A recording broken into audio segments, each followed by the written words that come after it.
This video is only for information purpose. तो जिस चीज़ की काफ़ी ज़्यादा चर्चा चल रही थी कि छोटी जो बचत योजनाएं हैं उनमें जो इंटरेस्ट रेट है वो घटने वाला है, तो उसकी घोषणा अब आ चुकी है। तो आखिर छोटी जो बचत योजनाएं थी तो उसमें जो बड़ी राहत मिली है, तो यहाँ पर उसके बारे में समझ लेते हैं। तो जो बचत योजनाएं जो कि छोटी बचत योजनाओं में यानी कि स्मॉल सेविंग स्कीम जो थी, इसमें सुकन्या समृद्धि हो गया, पब्लिक प्रोविडेंट फंड हो गया, तो इनमें जो इंटरेस्ट रेट है तो ये बरकरार रहेगा। यानी कि इसमें जो आपको पहले ब्याज मिलता था उतना ही ब्याज आप लोगों को मिलने वाला है, ये अभी घटेगा नहीं। तो क्या घोषणा हुई है, तो अक्टूबर से दिसंबर तिमाही जो है 2025 वाली, तो इसमें जो ब्याज दरें जस की तस रखी गई है। यानी कि जो इंटरेस्ट रेट आपको पहले मिलता था वही इंटरेस्ट रेट आप लोगों को एक बार फिर से मिलने वाला है। तो अक्टूबर से दिसंबर तिमाही 2025 के लिए इंटरेस्ट रेट सेम रखा गया है। तो चलिए विस्तार से समझते हैं इस आर्थिक पहेली को। तो कटौती क्यों तय लग रही थी और ऐसी क्यों चर्चा हो रही थी कि जो स्मॉल सेविंग स्कीम है इनमें जो इंटरेस्ट रेट पहले दिया जाता था उतना नहीं मिलेगा, तो इसको हम आज जानने वाले हैं। तो सबसे ज़रूरी जो चीज़ थी रेपो रेट। तो रेपो रेट को पहले समझते हैं। तो यह वह दर होती है जिस पर जो बैंक होते हैं भारतीय रिजर्व बैंक यानी कि RBI से उधार लेते हैं, और इसे कम करने से अक्सर जो बचत दरें होती है वो कम हो जाती है। जैसे कि अगर आपको पहले इंटरेस्ट रेट मिल रहा है तो वो कम हो सकता है। तो रेपो रेट ये होता है। तो रेपो रेट तो आप लोगों ने समझ लिया, लेकिन इसको एक बार जान लीजिए 2025 में क्या हुआ है। तो RBI की जो 2025 की दर की कटौती हुई है, तो फरवरी में रेपो रेट 25 बेसिस पॉइंट यानी कि 0.25% की कटौती की गई थी। फिर अप्रैल में भी 25 बेसिस पॉइंट यानी कि 0.25% की और कटौती हुई थी, और जून में रेपो रेट में 50 बेसिस पॉइंट यानी कि 0.50% की कटौती हुई। तो कुल मिलाकर 2025 में 1% की यहाँ पर कटौती की गई थी। अब दूसरा जो मुख्य कारण था G-Sec यील्ड। तो G-Sec यील्ड होता क्या है, तो सरकारी बॉन्ड पर जो रिटर्न है जो छोटी बचत योजनाओं की ब्याज दरें तय करने का एक आधार होता है।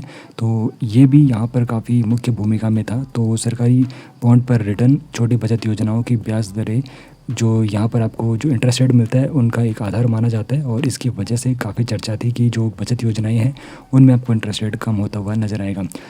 अब देखो सरकार एक फार्मूले का इस्तेमाल करती है जिससे पता होता है कि सरकारी जो बचत योजनाएं हैं उनमें भविष्य में कितना इंटरेस्ट रेट मिलेगा।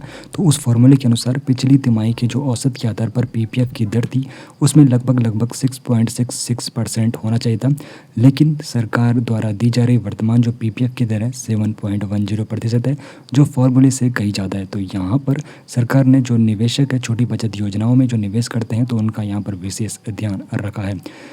अब समझ लेते हैं आधिकारिक जो दरें हैं यानी कि जो इंटरेस्ट रेट आपको स्मॉल सेविंग जो स्कीम होती है उनमें कितना आपको इंटरेस्ट रेट मिलने वाला है अक्टूबर से दिसंबर तिमाही 2025 में। जी हाँ, ये नंबर जो आप लोग देख रहे हो 8.02%। तो ये इंटरेस्ट रेट आपको मिलने वाला है सुकन्या समृद्धि जो स्कीम है जिसमें बालिकाओं के भविष्य के लिए विशेष ये स्कीम रहती है, इसमें आपको इतना इंटरेस्ट रेट मिलने वाला है।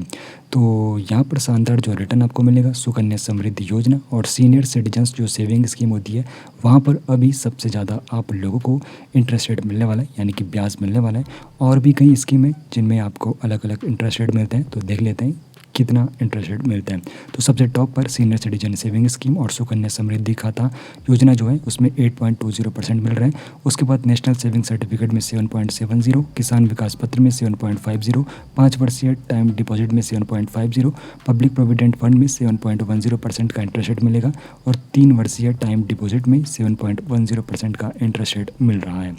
अब आपके लिए आखिर क्या मतलब है, तो फार्मूले से ऊपर यहाँ पर स्थिरता सरकार ने रखी है। तो फार्मूले के मुताबिक तो जो इंटरेस्ट रेट था 6.66% मिलना चाहिए था पब्लिक प्रोविडेंट फंड में, लेकिन 7.10% मिल रहा है।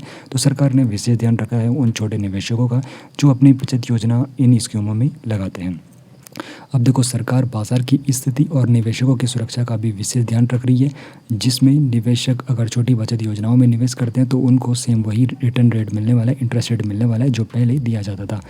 अब यहाँ पर इस स्थिरता से किसको फ़ायदा होने वाला है, तो सबसे ज़्यादा फ़ायदा होगा जो ब्याज पर आधारित थे जो वरिष्ठ नागरिक और पेंशनधारी, उनको फ़ायदा होने वाला है। और मध्यम वर्गीय परिवार के लोग जो अपनी बचत पर निर्भर थे तो उनको यहाँ पे फ़ायदा होने वाला है। और स्थिर और सुरक्षित रिटर्न चाहने वाले लोगों को भी विशेष फ़ायदा मिलने वाला है, क्योंकि यहाँ पर जो इंटरेस्ट रेट है सेम बनी रहेगी। तो जिन भी सेविंग स्कीम में स्मॉल जो सेविंग स्कीम है अगर आप लोग निवेश करते हो तो सेम इंटरेस्ट रेट अभी आपको मिलने वाला है।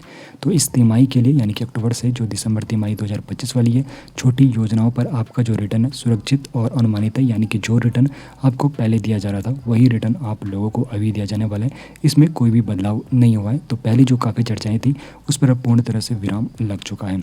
अब आर्थिक दबावों के बीच सरकार कब तक बचतकर्ताओं को बचा पाएगी, आपके लिए ये सवाल खड़ा होता है। आपकी इस बारे में क्या राय है, हमें कमेंट में ज़रूर बताइए।